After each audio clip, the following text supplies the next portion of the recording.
Hello, ladies and gentlemen, and welcome to School Science. My name is Luke, and this is the post-match action for Brentford versus Everton. Brentford 1, Everton 3. Now, now, I'm over the moon. I am absolutely over the moon with that result. Not just with the results, the performance, the way the players actually put some effort in. Everything about that game was great, and I can't take anything away from Brentford. They played really well.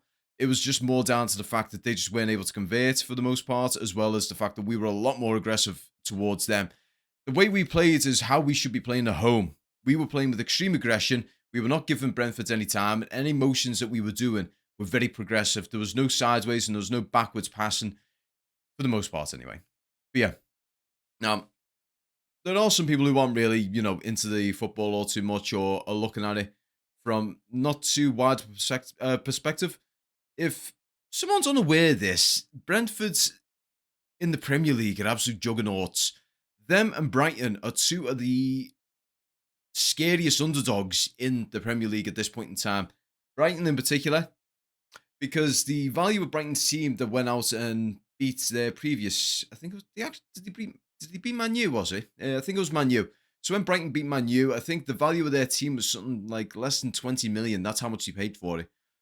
Versus, I think it was like £200 million plus Man U team, if it wasn't like half a billion, if anything.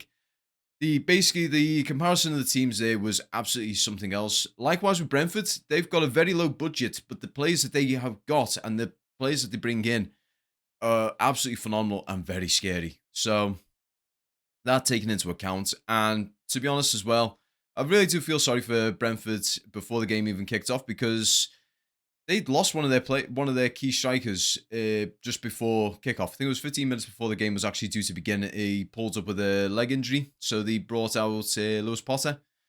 Now, don't get me wrong, Lewis Potter is a young and very good talent, but he wasn't probably up to the standards of what this previous striker was, so that was unfortunate for them. But one thing to take note of, the last time Brentford have lost in the Premier League at home was against Newcastle, and that was in April 2023. So it was last season. So we've dished them the first home loss of the season. And to be fair, we can't take that away from them. It's the teams have came to them, the likes of Man City, the likes of Liverpool. They've went to Brentford and they've lost to them quite handily. Brentford battered Liverpool at home 3-1. They beat Man City 1-0. So these are teams that are absolute juggernauts who are going to there and cannot break them down or beat them. So for us to have went in there with a plan and the plan pulling off is something else. Now, first goal was within 6 minutes. So it was an Everton shot and it was from a corner that got brought out. And from that corner, it got moved in for Abdoulaye Doucouré, who was on the left side of the goal and put it just right past the keeper for a nice easy 1-0 at 6 minutes. And from there, we had the control for almost half an hour of that first half. We just had everything in the palm of our hands. We were playing it well. We were moving it around. We were using the width. We were going wide, coming narrow. We were going forwards. Ashley Young was playing great. Mikalenko was playing great. Brantwaite, otherworldly. Tarkowski was playing great. Idrissa Gana Gay and Onana, the two of them were alternating between number 8 and number 6 between them. So they both had good communication with each other and they were saying, right, you're going to go forward. I'm going to hang back. And they were doing that to a very brilliant teamwork point. I was going to say something absolutely convoluted and complicated, but you had it down to a fine art. We'll put it like that. But yeah, the two of them were communicating great. Onana was making good passes. Even with pressure on him, he was able to actually make a turn and make accurate short range and medium range passes. Idrissa was the same, making the right sort of passes, making good runs. Dwight McNeil. The only gripe I've got with Dwight McNeil is the fact that he's so heavily left-footed, like, and to the point where he doesn't even trust himself to make a short-range pass with his right foot. Everything is left-footed, and it's my only pet peeve with him. Everything else about him is absolutely spot on. His distribution's great, his passing's great, his movement's great, his pace is great, his physicality's great, his positioning's great. Everything else about him, I'm happy with. He's moving everything down and getting everything right. The only thing I had against him in this first half was the fact that he's so heavily left-footed. A smart player will figure out in the end, okay, so this guy is left-footed to the point where his right foot might not, it doesn't need to exist. All I have to do is keep him heavily towards his right, and he can't make an accurate pass, he can't make an accurate move. and I can stop him from being a key player. That's my only gripe with him. If he's able to start utilising his right foot a little bit, whether it be just making some passes and everything with it, trying to get a little bit more confident with that, I think we've got ourselves one of the best wingers in recent history. I mean, unless Richarlison decides to play on the left wing, but we'll talk about that again in later points. But yeah, James Garner was playing out on the right wing as well. So the one thing I did actually notice as well within this game, so Dwight McNeil and James Garner, they were playing as left and right wingers respectively, but they were also coming in as well. So they weren't dedicating themselves hardline wingers. They were saying to themselves, right, we're left and right midfielders as well as wingers, so we're going to come in when necessary and compact the play, drown out that midfield and bring the ball forward whenever necessary. It was a nice way to play it, and it just worked out rather nicely. So it actually played to our strengths in some ways. Now, regarding the likes of Decore and Beto, the two of them were playing great. So how it was set up there, they were doing it as a 4-4-1-1. So you had your 4 defenders, 4 midfielders, you had a attacking midfielder and a striker. Now, Beto and Decore had a nice little communication between the two of them. So what would happen is Decore would bring the ball up, Beto would try and draw the defenders out, or try and just get amongst them to try and cause a little bit of confusion around that back line. And then either Decore would have a crack himself, he would either pass it wide or pass it infield for Beto to try and get a hold of. And if Beto got the ball, he would try and use his physicality to just hold up the ball and distribute to one of the midfielders who come in close range to him. Either that or he would try and pass it out wide to one of the ever-ready midfielders or wingers.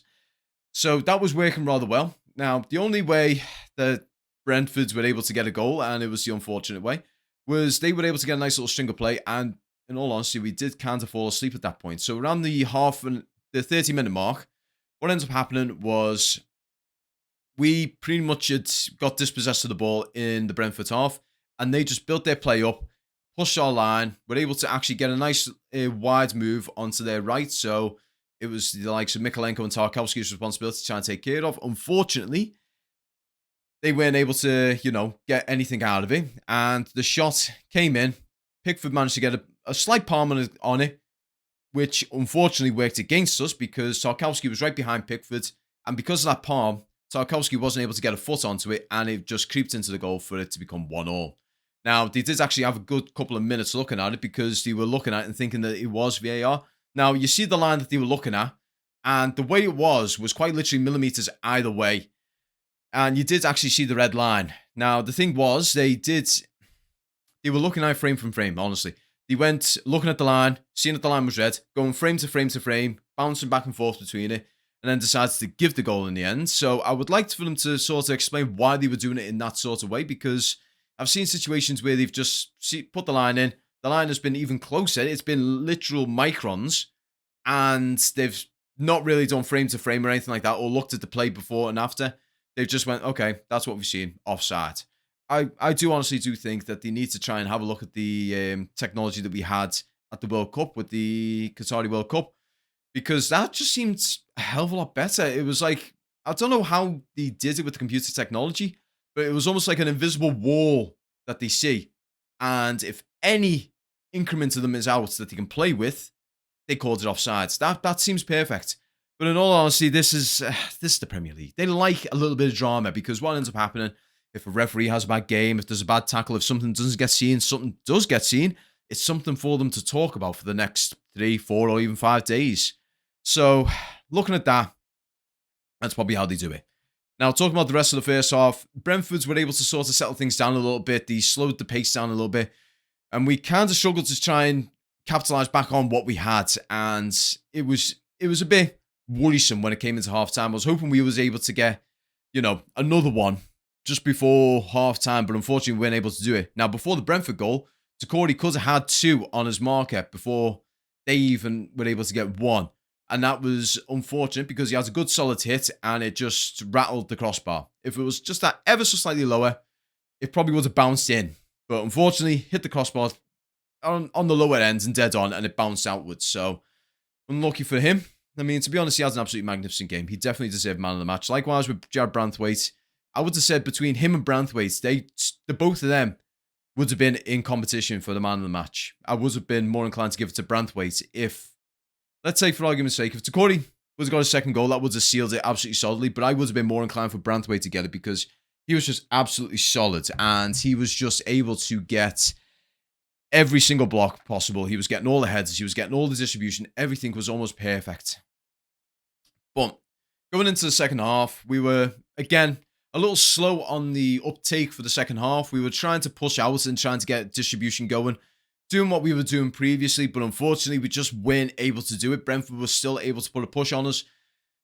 And as time ticked on, pardon me, as time ticked on, we were getting a little bit strained and stressed. And fortunately, we were able to actually get another corner.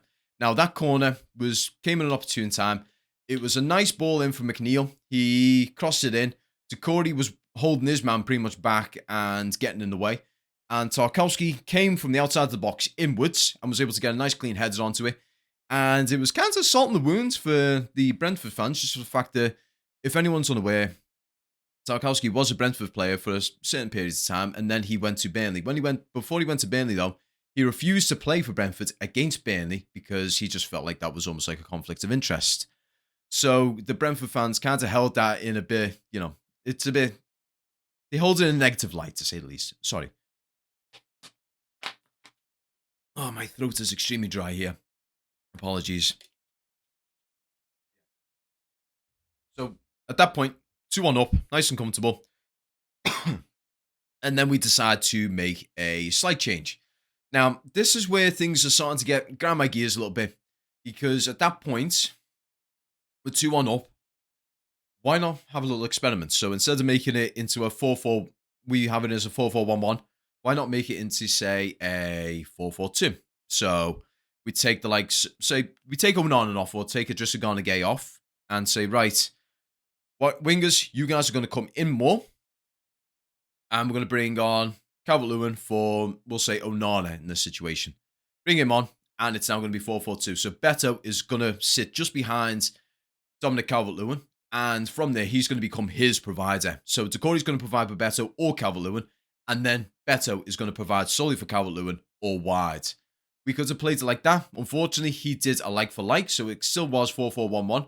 And Calvert-Lewin, when he came on, he was definitely a constant threat. He was there and he was hungry for a goal.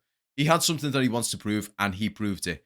Because around the 66, 67 minute mark, he managed to get the ball, beat his defender, and got a nice clean hit into the sides of the goal. Well, inside the goal.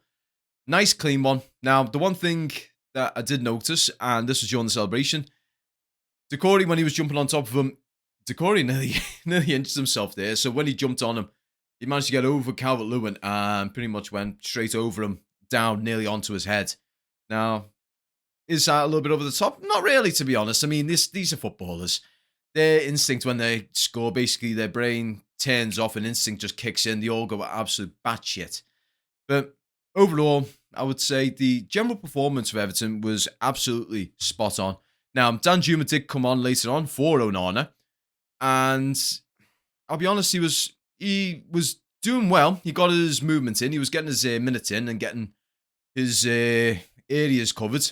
Unfortunately, he just wasn't able to act upon his more attacking role. He was acting more like a midfielder to a wing-back sort of player. He was doing well, but seemed to be more of a defensive role rather than an attacking role, which is unfortunate, really, because I feel like Dan Juma, he thrives a lot more when he is in an attacking role. But what he played there was just absolutely spot on. So, you know what? This is much, much, much better. I think the way we played this week compared to how we played last week against Arsenal is an absolute night and day difference. It was basically with Arsenal, we were just from minute 1 all the way through to minute 94, we were in constant damage control. It was pretty much try and stop them from playing, get a lucky counter. And unfortunately, it just didn't work out. I mean, the second we saw Beto out for Calvert-Lewin, they scored. Arsenal scored, and that was the frustrating thing. I think if we would have done, a 4-4-2 rather than a 4-4-1-1 sort of situation, we would have been a lot better off. But anyway, guys, I'd like to thank you all very much for watching. Hope you guys enjoyed this video. If you like it, you know what to do. Like, if you want to suggest anything, put it in the comment section below. Also, I will be away this next coming week, so unfortunately there won't be any new brand new more video for that week. So what I will be doing is doing a post-match reaction over in Spain while I'm there. And then I'll be trying to get straight, when I get straight back, getting straight over to Bramley Moore and giving you guys an update. I'd like to thank you all again very much for watching, and I'm going to see you all in the next video. Peace.